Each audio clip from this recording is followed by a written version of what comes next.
without water, there is no life, there's no biosphere. There are countries where the desert is expanding and creating huge crises, where people either have to run away from it, pay a very high price if they want to survive, or even go into a conflict situation for fighting for the scarce resources.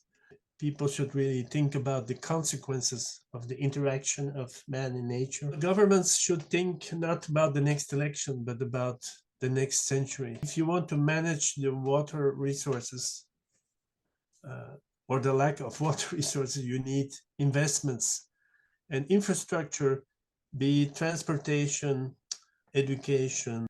It should not be considered a cost, it should be considered an investment of which the benefit will come only in 1 or 2 generations.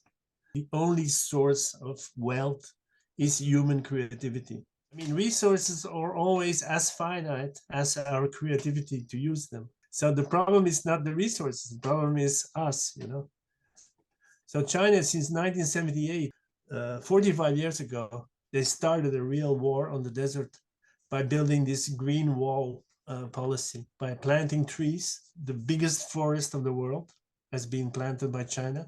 We know that if you have vegetation and trees, then the water, it cools down the atmosphere, it cools down the land, you have less evaporation, and the water generally system functions better. We're not winning yet, but we're on the good track, because the Gobi Desert keeps expanding, but much slower than it was before.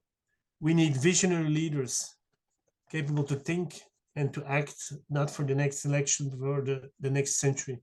Only the BRICS and the Global South today is thinking about creating financial institutions which are capable to finance this on the long term, these infrastructure programs, such as the Belt and Road initiatives,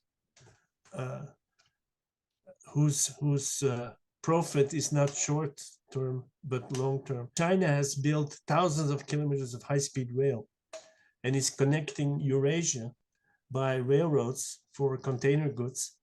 They go faster, they use less carbon dioxide, and they are less polluting. And secondly, they're bringing development inside countries which have no access to the sea. You know, it's because if you transport goods over the sea, you know, you don't develop the sea, right? You're just passing by. If you transport goods over the landmass, you have stops and you have transport hubs, and there will be new cities and activity inside. Water management should not be considered a cost, but an investment. The life cycle of infrastructure is much longer than the life cycle of commercial goods. The whole thinking on water is defined by fear, you know.